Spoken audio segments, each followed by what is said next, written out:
It's a new dawn, it's a new day, it's a new life for me.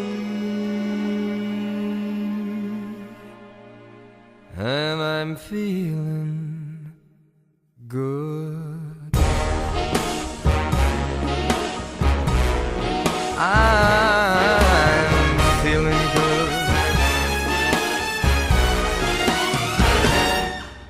I first became acquainted with Dave when he was a coal marketer for Consol Coal. And so he first became our customer. We were hauling coal for Consol, and Dave had even done a study about what were the best options of whether Consol or Conoco should haul their own coal or Savage. And he concluded that Savage was the better option. So he knew a lot about Savage before he ever became an employee. And then after that, he went to work for Perma Resources, which became Kaiser, and we also began working for Perma there. So Dave was a customer and has been a friend of mine for almost 33 years, and was a customer before he became an employee. My first impressions of Dave were that he was a very bright, sharp, articulate businessman. And so when we heard that business was going to wind down, we were very interested in asking Dave to come and join us, because he was the caliber of person we thought would really fit in well with our business. And we hoped that we'd be able to convince Dave to come over and work with us at Savage. It was interesting to see Dave as a younger man back, nearly 25 years ago. He's been a very energetic and a good contribution to the company's success.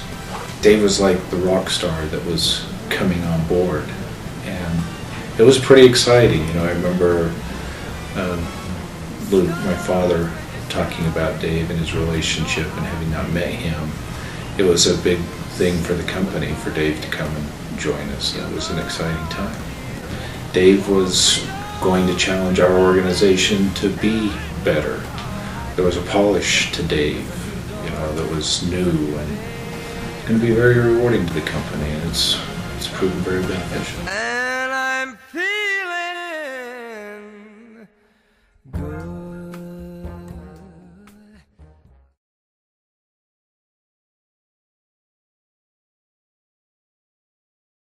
Most of the projects we have over the last 25 years, he's been involved with one way or another. Oh, his fingerprints are on so many projects throughout the company. I mean, when I think about the coal terminal in Price, for example. Savage Coal Terminal. Savage Coal Terminal. The Savage Coal Terminal. The Savage Coal Terminal. First major project that I remember working with Dave on, and it was a bit of a controversial project, was the Savage Coal Terminal, which was then owned by Arco Coal. And it was a large facility down in the Price area, Price Wellington. Hadn't been utilized very well at all. Dave was a sponsor for that project, and without Dave's encouragement and his belief in what could happen and his vision of the future, I don't think we would have bought that facility. But it was because of Dave that we bought the coal terminal. And we look today, what was then had tens of thousands of tons of coal going through it. And that was the challenge. Today has millions of tons of coal going through it. And really, I credit Dave to the success of that terminal because of he just kept after it. He wouldn't let go. And, so he's the reason we have the coal terminal today. Oh my goodness, so many different projects that he's had his hands on. Just huge projects. And I don't want to say that Dave did it all, because of course we have this huge team of people. It feels like he's just had his hands on so many things here in the office that I think that we owe a lot of our success to a lot of his contacts and a lot of his work and a lot of his hard work. Los Angeles Export Terminal. LAXT. LAXT. I really can't think of any projects over the last, it's been now 30 plus years, that I've worked together with Dave on that he hasn't been involved with. He has been an integral part of almost everything Savage has done. Dave Dave's brought a lot of his commercial knowledge, his background of deal making. Dave's a very, very good deal maker. Not everybody's a good deal maker. Dave's had the ability to look at a project and to figure out what do we need to do to make this work for us. We've had some big projects that we've worked on.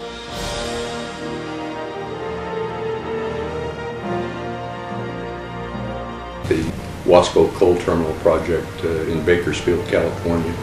And that was the first really, really major project for Savage.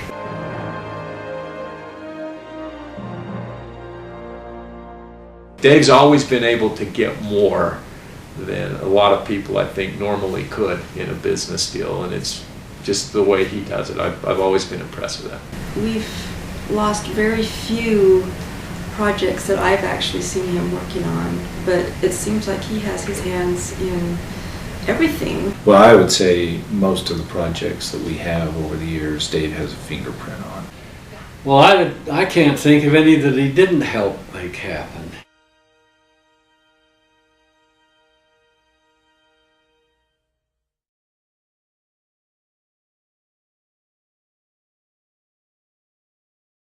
One of the great things about Dave is he loves FaceTime with customers, and he's very good at that.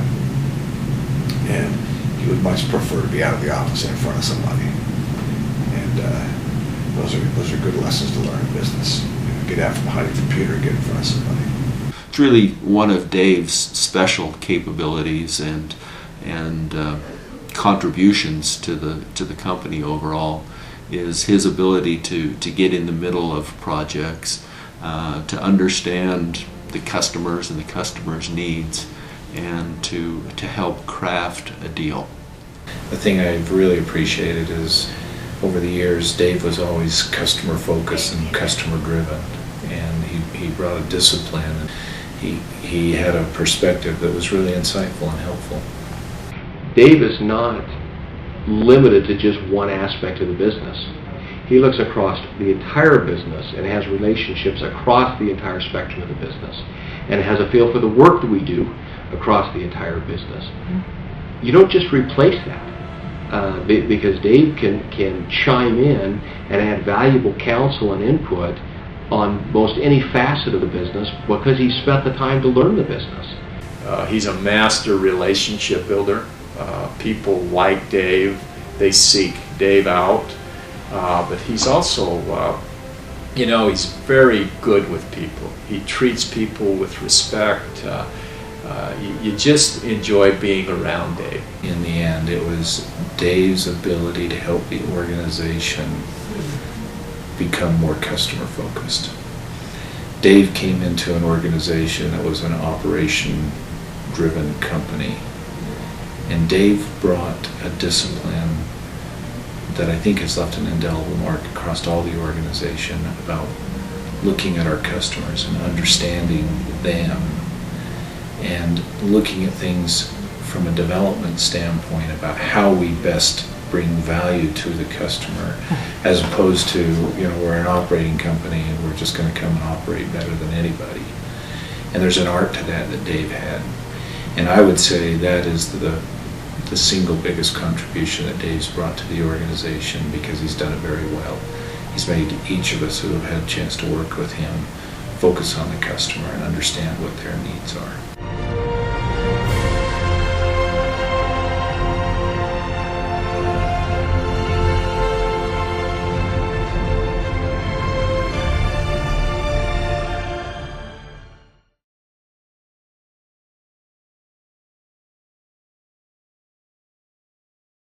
He's a boss, he's a mentor, and he's a good friend. The thing I appreciated, it wasn't ever just go out and do it. I mean, he wasn't afraid to spend time and get involved and mentor. I think he's a great mentor in many ways, and I think he was always trying to help those around him, act, think, become more executive-like, and so he did that for me, which I was very appreciative of. Dave became a really good mentor to me. He was very patient in helping me learn and understand what development was about and how to work with customers. But I'm still a young guy, but I was a very young guy and didn't have a lot of experience, and he was willing to give me a shot and help me. And I appreciate the fact he was patient with me and helping me grow and learn some things that I didn't see in myself. Dave has been a great mentor. As I look back, I'm sure a time or two there have been, I'm sure instances where somebody at Savage wanted my skin or my hide, and I think that Dave was always there to make sure that things got calmed down, but I still remain employed. I'm convinced that I'm here to this day a lot on the merits of what Dave did. So I have a lot of gratitude in my heart for Dave and what he's done for me, for my family. Has over the years become a great mentor and teacher to our young people that are coming into the Savage organization.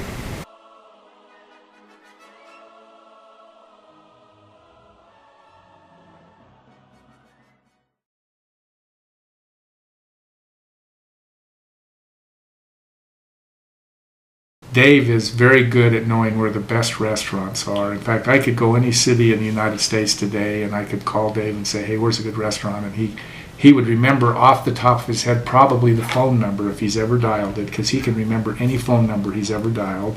He'll remember the address, and he may even know the head cook. So I guess as much as anything, when you travel with Dave, you're going to eat at the best restaurants, and that may be a habit that maybe I don't want to have all the time, but it's a good one. So I did pick up the bug of liking good food, and when I think about good restaurants, I think about Dave. The guy knows restaurants. Almost any place in the world, it seems like. If you say, hey, where would I go eat here? He knows. He's been there. I have learned from Dave the location of many great restaurants, including what has become, Julian, my favorite restaurant here in Salt Lake Gardens. Dave's a guy that it didn't matter if you were in Duluth, Detroit, or Des Moines. Dave knew where all the good restaurants were and had a recommendation. He knew where to eat. In Mexico City, we found probably one of the best steakhouses that I've ever seen, and it was called Churchill. It was very English in the middle of Mexico City. It was a good restaurant. What I learned most was good eating places, and if you look at me, you can tell that I've learned well from Dave.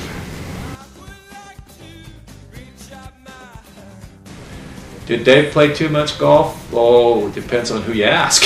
I remember when we used to book our strategy meetings, they always had to be booked in Phoenix so that they could golf, because we always did our strategy meetings in the winter time because that was the easiest time to get everybody away. And he'd say, I want you to set up a golf game. And I used to say, but I don't golf. Oh, Dave's always been given a hard time for the amount of golf he plays, and I suspect he's played a lot more than we know. He loves to golf, and it's fun to see him out on the golf course. Why is he retiring? Because he's played golf for so many years. What's going to be the difference? He's just going to have to pay for it himself now. He played a lot of golf with a lot of good customers that, again, build relationships. Well, I tell him all the time I would get after him about his golf game, but I hate to, get after somebody about their profession. And I also tell him, for as much golf as you play, I wish you played a lot better than you do. But I think, no, I don't. I think Dave has used golf as a way to establish relationships. And as I mentioned, he's good at establishing relationships. And I think that's been a good way to do that. And I've always told him, when people ask me if I golf, I say, no, but we have people who do, and Dave can take care of you in that area. So it's been helpful to me having him around to do that.